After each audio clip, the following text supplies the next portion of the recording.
Ẹ wò bí mo ṣe ń wo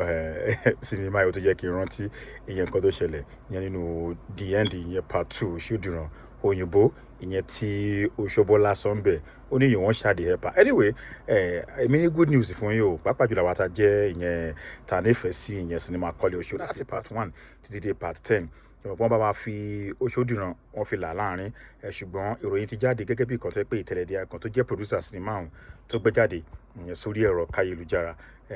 part 11 ó dé tán gbogbo alamọ̀kan tó ṣẹlẹ̀ ibi extract nínú part 2 Òṣódìrán òun ni mo fi hàn yẹn gẹ́gẹ́ bí wọ́n ṣe sọ fún wa nínú Òṣódìrán part 1 and 2 wọ́n ní bí ìtàn ìgbésí ayé wọn ìyẹn bó ṣe bẹ̀rẹ̀ nìyẹn ó túmọ̀ sí wípé Kọ́lé Oṣó ó tútù padà dé ó tútù zẹ̀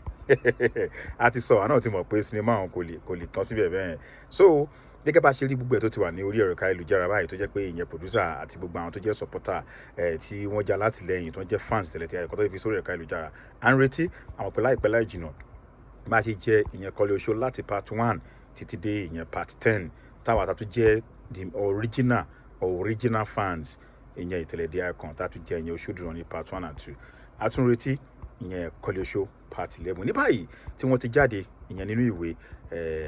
kí lóhun tí ẹ̀ ń retí gbogbo ilé rántí kan tó ṣẹlẹ̀ nínú part 10 pé inú ìwé ni wọ́n ṣe bẹ́ẹ̀ tí wọ́n wọ̀ lọ ṣùgbọ́n wọ́n ti wá jáde báyìí o ibẹ̀ ni òyìnbó yẹn ti jáde wọ́n ṣáde Òṣóbọ́lá ò ní pa mí wọ́n ṣáde ẹ̀ pa ó ní yóò fẹ́ ṣá olórí ẹ̀ ni kí lóhun tí ẹ̀ ń retí ìyẹn nínú part tí ẹ pé ó ń bọ̀ ìyẹn ní part 11 ó mú ní kí n gbé débẹ̀ o wípé ó ti wá ṣúọ̀ báyìí wípé part 11 ó dé tán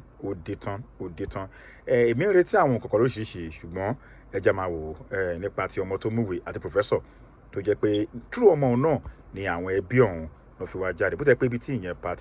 2 náà part 2 Òṣódìrán parí sí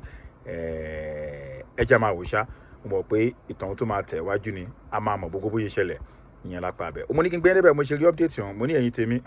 ẹjẹ́ ìjà yín tán o pé ká kó múra o àkómúra ńlẹ̀ ìyẹn Kọ́lé Oṣó part 11 ó ń bọ̀ lọ́nà kí lóhun tí à ń retí ẹ máa drop comment yín ìyẹn sí abẹ́ fídíò yìí ká máa ohun tí à ń retí ìyẹn nínú part 11 Kọ́lé Oṣó tó pé pọ̀lọpọ̀ wa tàti gbòǹgbẹ̀ fún tàti lóde Churchy TV náà ni ká ṣíà ẹ ṣeun o ẹ bá ń ṣíà ẹ likes kẹ follow. Àwa ni ẹbí Kọ́lé Oṣó.